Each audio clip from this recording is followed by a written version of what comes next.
Okay, Scott Thompson, what a great day. It is a great day. Great day for Dublin and Lawrence County. We got to come last night. We got a little sneak peek last night. I was really excited overnight knowing the ribbon cutting was this morning, but we're here at the brand new home of our Lawrence County Historical Society. Yep, and it's been a long time coming, but we finally have a home, and it truly is a home. You feel at home here when you're here.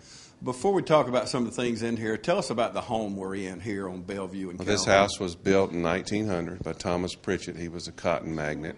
Sadly, he died in about his 10th year in the home, and his family lived here for a while. And then the Orr family moved in the 1920s. Mr. Orr was a very popular mayor, 5-time mayor, and his family lived here until 2014 when his granddaughter, Catherine Clark, sold the house to the city and to the Historical Society, donated a substantial portion of the purchase price to the Historical Society and made it kind of a no-brainer. We looked at 5 or 6 different locations, and then at the very last minute, when it was about budget time, this just came through, just falling out of the sky. That's great. And we just had the ribbon cutting. Tell me about the young lady that cut the ribbon. That is Catherine's granddaughter, Caroline O'Brien. She has lived here, and she, I think, is the 6th generation of the Orr family to live in this house. Wow. Well, what an appropriate person right. to cut the ribbon. And she's a jewel of a little girl, too. Oh, yeah. They make them ribbons stronger than they used to. Oh, they do. They need to have like little magnets on them. Yeah. We go to so many ribbon cuttings, and we always struggle with that ribbon. And they say that you don't make things like they used to, but they do make ribbon better. But let's talk about the rooms. No, first of all, we're standing in the sports room. Right now, this is opening up as a sports room. It's mostly people who succeeded on levels above high school in professional football, baseball, basketball, college sports. It also features some of the Dublin Green Sox memorabilia, Dublin Orioles, Dublin Braves, and some of those players who played on those teams, and umpires as well. We have quite a large collection. It's actually my personal collection of jerseys and memorabilia, but that was something that almost everybody's a sports fan, and we started out with that. And we have an African-American history exhibit and a photography exhibit that started out was originally Irene Claxton's photography. She just passed away in 2013. But then at the last minute, Bill Thomas brought his father Kimball's and his uncle Jimmy's photographs that they took in the Pacific in World War II that are really fascinating. So it became a Thomas/Claxton photography exhibit. And all these will change. Every 3 to 4 months there'll be something new. So you won't go to the museum and then come back 5 years later and it'll be the same thing that was there you saw 5 years before. Try to encourage people to come on a regular basis.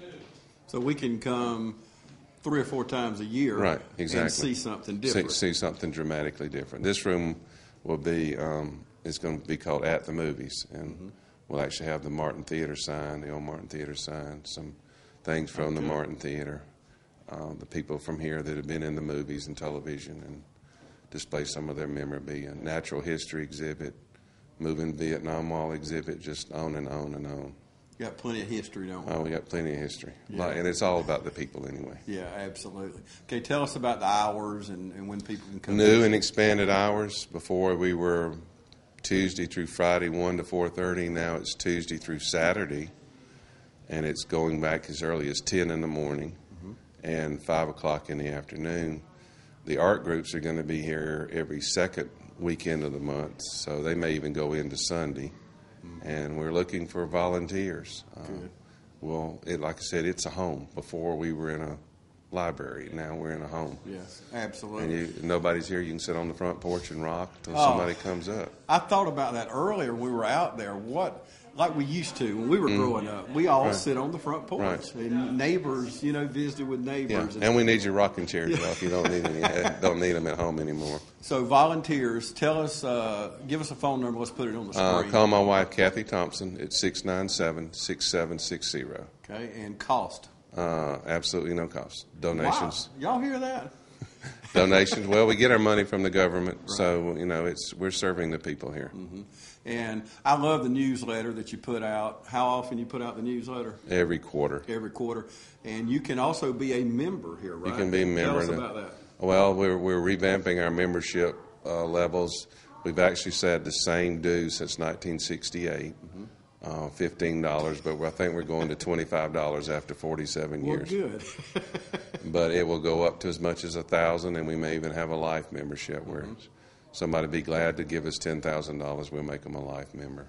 Okay. But we do depend a lot on donations. The city's been really great in helping us out, and I can't stress enough that. But to do the kind of programs and things we do need community support, and we're here to serve the community, and hopefully that community will kind of support us with volunteers. And we need your ideas for programs. It's open to the public, especially the heritage groups, the cultural groups, which is a really broad term. Mm-hmm. But the St. Patrick's Committee had a meeting here last night, and we want all the groups to come here. And it's not a really big place, but we do have a kitchen. We do have porches. You can have your little meeting of 8 people and sit on the front porch in April and smell the flowers while you're... We've had a pile of people in here last night, like you said, and today. What a great turnout. It was a very great turnout. I'm really grateful for the support, especially the people coming out in the rain and all the support. It means a lot to me personally. And you mentioned ideas. One thing I've heard is I've been here this morning, last night, people saying, I got to bring so-and-so to Scott. I've got something from 1948 from Dublin High School or wherever. Well, so you encourage that, right? Right. Just on loan, you can give it to us. Have to be kind of careful on some of the gifts, but like Brian Bowles from First Lawrence Bank brought us a house that a German POW made for his grandfather when his grandfather was 2 years old. They live right across the street from the POW camp. So Brian is lending that little small wooden house that this German POW crafted for his grandfather back in 1944. Gosh, that's great. And otherwise, it'd just be sitting somewhere in a house and nobody would ever see it other than the family. But all these people can enjoy it, kids at heart. And that's the long-term goal, is to build them in the smokehouse out back, is to build a children's museum where the kids, say under 10, can go and have a good time. Last question.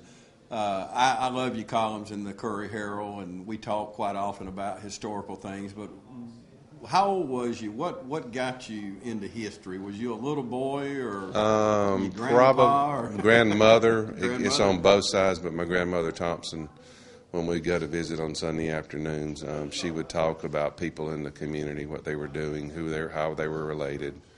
And I just started hearing these stories about people and got more and more curious. And she wrote down some things, and then it's on my mother's side as well. I think I'm reincarnated from my great grandfather, who was my size, a little bit thinner than me, but same height and all.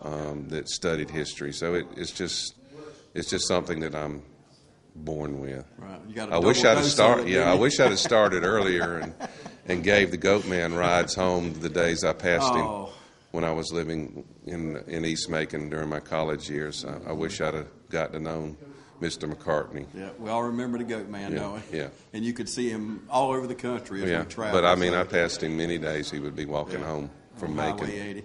Mm-hmm. Without the goats, but he would be walking home. Thank you, Scott. Thank you. Thank you very much.